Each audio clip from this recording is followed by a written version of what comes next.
Hello guys, welcome back to my channel. तो आज मैं एक बिल्कुल ही न्यू BL मंगा स्टार्ट करने वाली हूँ। तो चैप्टर के स्टार्ट में हमें एक पर्सन दिखाया जाता है जो कि कैमरा के पीछे बैठकर किसी का इंटरव्यू ले रहा था और पूछता है तुम्हारी हाइट क्या है। सामने वाला पर्सन रिप्लाई करता है 6 फीट। इस पर वो दूसरा क्वेश्चन पूछता है क्या आज से पहले तुमने कभी भी अडल्ट मूवी शूट की है, जिस पर सामने वाला पर्सन मना कर देता है। और यही पर्सन हमारी स्टोरी का मेन लीड है। इसका नाम एड है। इसके आसपास पूरा क्रू था जो कि उसे शूट करने के लिए रेडी थे और वो यहाँ पर अडल्ट मूवी के लिए इंटरव्यू देने आया है। और सामने वाला पर्सन जो कि उसका इंटरव्यू ले रहा था, ये हमारी स्टोरी का सेकंड मेन लीड है जिसका नाम गैलन मैक्वीन है। वो स्माइल करते हुए बोलता है तो अब मैं रिकॉर्डिंग स्टार्ट करने वाला हूँ। तुम्हें पहले से ही पता होगा ना कि ये एक अडल्ट मूवी है, जिस पर एड ने हाँ में सर हिला दिया। मैक्वीन बोलता है तो चलो फिर स्टार्ट करते हैं। ये सुनते ही सभी लाइट्स को उसकी तरफ कर दिया गया और कैमरा उस पर फोकस हो जाता है। एड ने सोचा था कि शायद कोई ऐसा घटिया सा और डार्क अपार्टमेंट होगा जहाँ पर बहुत से मेंस और वुमेन ऐसा प्रोस्टिट्यूट काम करते होंगे, लेकिन जब वो एक बहुत बड़े और शानदार विला के सामने आया तो उसके मन की ये ख्वाहिश बिल्कुल अधूरी रह गई। वो तो एक घटिया दुनिया में शामिल होने आया था, लेकिन ये तो कुछ और है। एक वीक पहले जब वो बार में गया था तो उसने अपने साथ वाले टेबल पर बैठे लोगों की बातें सुनी जो कि काफ़ी ज़्यादा ड्रंक होने के बाद बता रहा था कि कैसे उसने एक होमोसेक्सुअल अडल्ट वीडियो शूट करके बहुत से पैसे अर्न किए हैं। इनसे उसने एक नई कार ली थी और दूसरे पर्सन को भी ऐसा करने का आइडिया दे रहा था, ये बोलकर कि ये बिल्कुल भी डेंजरस नहीं है, बस तुम्हें कैमरे के सामने वो सब कुछ करना होता है, इसके अलावा और कुछ भी नहीं। लेकिन तो वो पूरी स्टोरी नहीं सुन पाया था क्योंकि उसके कोलीग्स वहाँ से उठकर मूवी देखने जाने वाले थे और उसे भी उनके साथ जाना पड़ा। उसके माइंड से उस पर्सन की बातें तो निकल ही नहीं रही थी। कैसे वो थोड़े से टाइम में इतनी ज़्यादा मनी अर्न कर सकता है कि उससे एक ब्रांड न्यू कार ही आ जाए, क्योंकि वो बिल्कुल ही ब्रोक था। इतनी ज़्यादा मेहनत करने के बावजूद भी वो घटिया से अपार्टमेंट में रह रहा है जिसकी बस कुछ ही मंथ की लीज बाकी बची है। उसके बाद वो अपार्टमेंट भी उसके पास नहीं रहेगा। एक सेकंड हैंड कार है जिसे स्टार्ट करना बहुत मुश्किल होता है। उसने बस थोड़े से लोन के लिए अप्लाई किया है, लेकिन उसकी एप्लीकेशन हर बार रिजेक्ट हो रही है और उसकी थोड़ी सी सैलरी से जो कुछ भी बचता उससे वो ग्रैंडफादर का लोन पे कर देता, जो कि उनकी डेथ के बाद पे करना अब उसकी जिम्मेदारी है। उस दिन जैसे ही वो घर पहुंचा उसने फौरन से उस तरह की साइट्स ढूंढना शुरू कर दी जिसके बारे में वो बार वाला पर्सन बातें कर रहा था। उससे इस तरह की साइट्स मिल भी गई, लेकिन ये देख कर उसे बस यही लगता है कि ये कुछ घटिया से लोग हैं जो कि इस समय अपने होश में नहीं। उसे सारी बेकार लग रही थी, इसलिए वो तेजी तेजी से सभी को कट कर देता है सिवाय एक के जिसका नाम था गैलन मैक्वीन, जो कि पहले देखी हुई साइड से थोड़ी डिसेंट लग रही थी। साथ ही अप्लाई के लिए एक फॉर्म भी था जिस पर क्लियर वार्निंग लिखी गई थी कि अगर आप सीरियस हैं तो ही इसमें अप्लाई करें। जिस पर वो सोचने लग गया कि अगर मैं इस वार्निंग को सीरियस लूँ तो मुझे ऐसा नहीं करना चाहिए, क्योंकि असल में वो ऐसा पर्सन नहीं था जो कि इस तरह की चीज़ें देखता हो, बल्कि उसे तो ये अच्छी ही नहीं लगती थी। लेकिन फिर भी जो अमाउंट उसने सुनी थी उसे याद करते हुए उसने फ़ौरन से एंटर पर क्लिक कर दिया, क्योंकि मॉडल उसमें अडल्ट काम नहीं बल्कि हैप्पीली गेम्स खेल रहे थे जैसे कि फुटबॉल या स्विमिंग करना या ज़्यादा से ज़्यादा एक दूसरे को किस करना। जिस पर उसे यही लगता है कि अगर दूसरी साइड को देखा जाए तो उसके कंपैरिजन में ये तो कुछ भी नहीं। अगर मॉडल्स को बस यही करना होता है तो शायद मुझे इसे ट्राई करना ही चाहिए। और वैसे भी मैं फाइनेंशियली कुछ ज़्यादा ही प्रॉब्लम्स में हूँ। एप्लीकेशन फॉर्म में उसने अपने बारे में सारी इन्फॉर्मेशन एंटर की, जिसमें बिना शर्ट के एक पिक्चर अटैच करने का भी बोला गया था। ऐसी पिक्चर अटैच करना उसे थोड़ा ज़्यादा लगता है, लेकिन फिर भी मिरर के सामने खड़े होकर उसने अपनी एक पिक्चर ले ली। उसने एक ही पिक्चर बनाई जिसमें उसे अपना फेस स्टूपिड लगा, लेकिन फिर भी बिना रीटेक लिए उसने वही पिक्चर सेंड कर दी। पिक्चर सेंड करते ही इमीडिएटली उसे साइड की तरफ से रिप्लाई भी आ गया। उसके बाद से बाकी चीज़ें पता ही नहीं लगा, बस तेजी तेजी से हो गई और फाइनली अब वो इस विला के सामने खड़ा है जहाँ एक लेडी उसे रिसीव करने के लिए आई और स्माइल करते हुए पूछती है तुम एड हो क्या। मैं ही हूँ जिसने तुम्हें ईमेल सेंड की थी। मेरा नाम जेनी केटन है। तुमसे मिलकर बहुत अच्छा लगा। इस पर एड बस उसे सिंपली यस बोल देता है। फिर वो दोनों हैंडशेक करते हैं। जेनी बोलती है, वाओ, ऐसे रियल में देखने से तुम तो पिक्चर से कहीं ज़्यादा लंबे लग रहे हो। और बहुत गर्मी है ना, तो चलो मेरे पीछे आओ, मैं तुम्हें कुछ ठंडा पीने को देती हूँ। ये बोलकर वो उसके आगे आगे चलने लगी। इस पर एड बस सिंपली उसे फॉलो करने लगता है। जेनी बोलती है, जो तुमने एप्लीकेशन में लिखा था देखकर लगता भी है कि तुम बिल्कुल स्ट्रेट पर्सन हो। इस पर एड तो सोचने लग गया, क्योंकि मैं स्ट्रेट ही हूँ। जेनी बताती है, आज यहाँ कुछ ज़्यादा ही शांति है क्योंकि सभी लोग नीचे शूट कर रहे हैं। जल्द ही वो यहाँ वापस आ जाएंगे। जैसे ही वो दोनों वहाँ पर पहुँचे जहाँ पर बैठकर एड को वेट करना था, तो वो जगह किसी न्यूयॉर्क के एलिगेंट हाउस से कम नहीं लग रही थी। ही वो अक्सर ऐसा बॉडीगार्ड गार्ड किया करता है। कुछ ज़्यादा ही फैंसी थी, जैसे कि वो उसे कह रही हो, अभी यहीं से वापस चले जाओ। लेकिन वो जाकर सोफा पर बैठ गया। जेनी फौरन से उसे कोल्ड ड्रिंक ला कर देती है।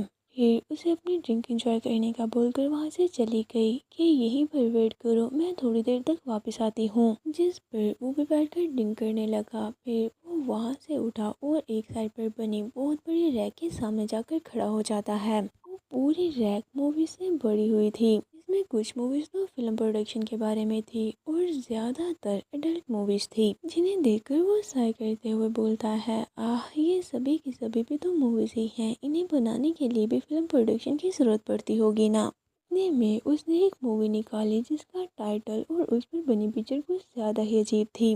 ये देखकर वो बेचारा तो बिल्कुल ही शॉक हो गया और जल्दी से उसे वहीं वापस रख देता है। फिर एक और मूवी निकाली जो पहले से कहीं ज्यादा डिसेंट थी और उसके बीचों बीच हमारे मेन लीड की पिक्चर थी, जिसे देखकर पहले तो वो थोड़ा चौंक गया और सोचता है, ये पिक्चर इस तरह की मूवी के लिए कुछ ज़्यादा ही डिसेंट लग रही है। लेकिन ऑफ कोर्स अगर मैं इसकी दूसरी साइड टर्न करूँगा तो वहाँ पर दोबारा से मुझे उस तरह की घटिया इमेज नज़र आने वाली है। लेकिन जैसे ही उसने टर्न किया तो बैक साइड पूरी तरह से प्लेन थी, जिसके ऊपर बस यही लिखा हुआ था, मैकक्वीज एंटरटेनमेंट। इसे पढ़कर वो सोचने लग गया, मैकक्वीज एंटरटेनमेंट, लगता है जितना मैंने सोचा था ये कंपनी उससे कहीं ज़्यादा बड़ी है। शायद ऐसा भी हो सकता है कि ये एक मल्टी मिलियनर अडल्ट कंपनी हो। इतने में उसे नीचे बॉक्स में बड़ी कुछ मूवीज नज़र आती हैं। इनमें फाइनली उसे एक ऐसी मूवी नज़र आई जो कि उसने पहले भी देख रखी थी। उसने फ़ौरन से उसे उठा लिया और देखने लगा। ये फ्रेंच मूवी किसी आर्ट पीस से कम नहीं थी और इसका मेन लीड कुछ ज़्यादा ही इम्प्रेसिव था। ठीक से समझने के लिए उसने इस मूवी को कई बार देखा था, लेकिन हर बार देखने से उसे कोई ना कोई नई चीज़ नज़र आती, यानी कि वो पूरी तरह इस मूवी से इम्प्रेस हो चुका था। इतने में कोई पीछे से आकर मूवी के बारे में बताने लगता है कि इस मूवी की फीमेल लीड बहुत ही ब्यूटीफुल थी, लेकिन मेल लीड की लैंग्वेज और उसके लवली मोनोलॉग्स सच में कमाल के थे। साथ ही उसकी वॉइस भी बहुत सेक्सी थी। इसे सुनकर एड चौंकते हुए जल्दी से मुड़कर उस पर्सन की तरफ देखने लगा। वो पर्सन कोई और नहीं बल्कि हमारा सेकंड मेन लीड था, क्योंकि स्माइल करते हुए उसे अपने बारे में बताता है कि मैं गैलन मैकक्वीन हूँ और तुम शायद एड होगे, और यही पर्सन मैकक्वी एंटरटेनमेंट का ओनर भी है। वो काफ़ी गौर से एड को देखते हुए बोलता है, रियलिटी में तुम पिक्चर से कहीं ज़्यादा बेटर लग रहे हो। इतना ज़्यादा वेट करवाने के लिए मुझे माफ़ करना, प्रीवियस शूट कुछ ज़्यादा ही लंबा चल गया था। इस पर एड बोलता है, कोई बात नहीं, इट्स ओके। मैकक्वी पूछता है, एड टालबोट, ये तुम्हारा रियल नेम है ना, तो क्या तुमने अपने फेक नेम के बारे में कुछ सोचा? इस पर एड बोलता है, मैंने पहले से इस बारे में डिसाइड कर रखा है कि टॉमी रोज। जिस पर मैकक्वी सोचते हुए बोलता है, तुम्हें लास्ट नेम लगाने की कोई ज़रूरत नहीं। एक्चुअली तुम्हारी ईमेल देखकर मैं तो सरप्राइज हो गया था, क्योंकि के मूवीज़ के लिए एशियन मॉडल्स ढूंढना मेरे लिए बहुत ही मुश्किल होता है। तो आज के बाद से मैं तुम्हें टॉमी ही बुलाऊंगा। मैं तुमसे कुछ क्वेश्चन पूछना चाहता हूँ, तो चलो ठीक से बैठकर बात करते हैं। फिर हम एड को दोबारा से उसे सोफा पर बैठा देखते हैं, जहाँ पर मैकवी उसे पूछ रहा था, तुम्हारी हाइट क्या है?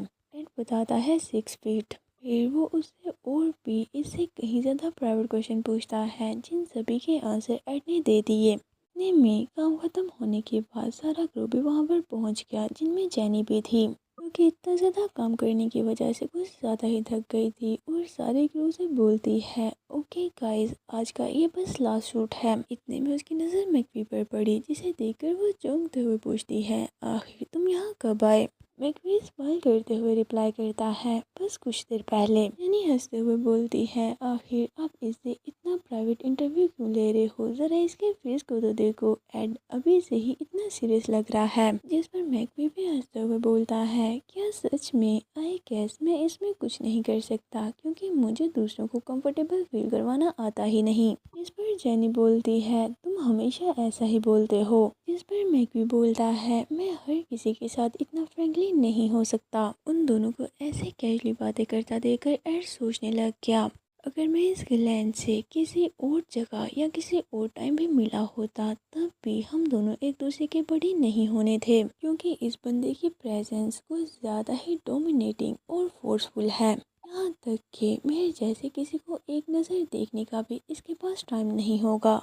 जो भी हो, एक बात तो पक्की है, ग्लैन इस टाइप का पर्सन नहीं जिससे मैं मिलना पसंद करूँगा। मैं ऐसे किसी भी पर्सन का फ्रेंड नहीं बनना चाहूँगा जो दूसरों से कुछ ज़्यादा ही घुलता मिलता है। दूसरी तरफ जेनी से बात करने के बाद अब मैकवी एड की तरफ मुड़ा और पूछता है क्या तुम रेडी हो।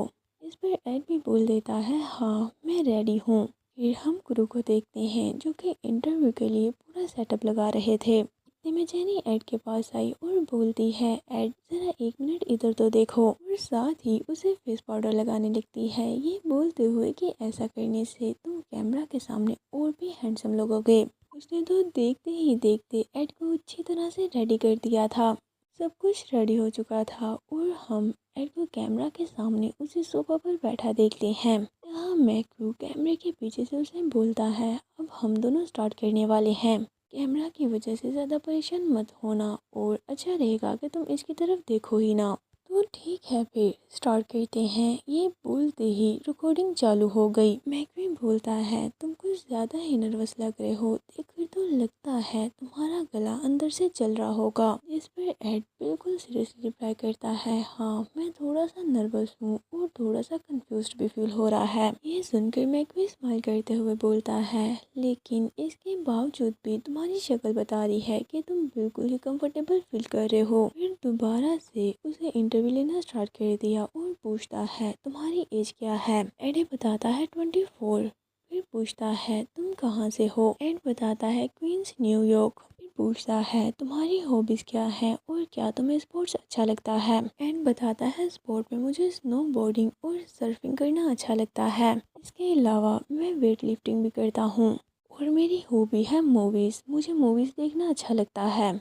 से ही वो उससे और भी बहुत से बोरिंग क्वेश्चन पूछता है। ये सुनकर एडे तो कंफ्यूज हो गया कि क्या कोई ऐसी वीडियो सेल भी होती होगी जिसमें इतने ज़्यादा बोरिंग क्वेश्चन पूछे हों। वो इस बारे में मैकवी से पूछना चाहता था, लेकिन ऐसा करने से पहले ही मैकवी बोलता है तो फिर क्या तुम्हें याद है कि तुमने फर्स्ट टाइम मास्टरबेशन कब किया था। जिस पर एड कुछ सोचते हुए बोलता है शायद जब मैं 13 का था। ये आंसर सुनते ही मैकवी फौरन से कैमरामैन से बोलता है टाइलर थोड़ी देर के लिए कट करो। जिसे देखकर एड तो सोचने लग गया ये क्या हुआ, कहीं मैंने कोई गलती तो नहीं कर दी। कैमरा बंद करवाने के बाद मैकवी उससे बोलता है शायद ये थोड़ा मुश्किल है लेकिन प्लीज़ थोड़े लॉन्ग आंसर देने का ट्राई करो। ये सुनकर तो एड का सर ही घूम जाता है। उसे समझ नहीं आती कि सबसे पहले इसने मुझसे ये अजीब सा क्वेश्चन पूछा, इस बारे में मैं इसे इससे ज़्यादा और क्या ही बताऊं। मैकवी बोलता है तो चलो ठीक है, यही पार्ट दोबारा से करते हैं।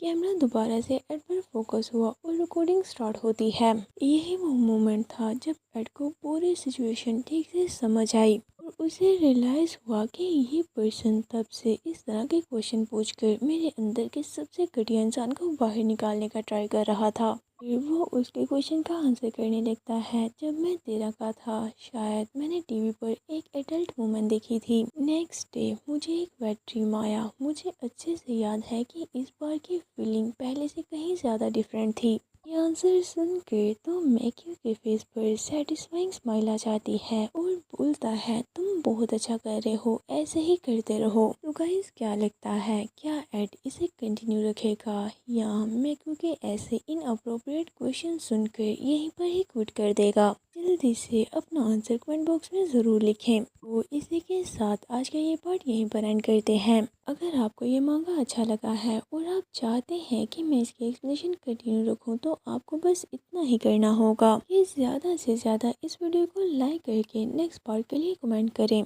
और अगर अभी तक आपने मेरे चैनल फन एक्सप्लेनेशन को सब्सक्राइब नहीं किया है तो सब्सक्राइब कर लें, ताकि नेक्स्ट आने वाली वीडियोस आप सबसे पहले देख पाएँ। तो चलिए मिलते हैं आपसे नेक्स्ट वीडियो में। Until that stay with me and bye bye.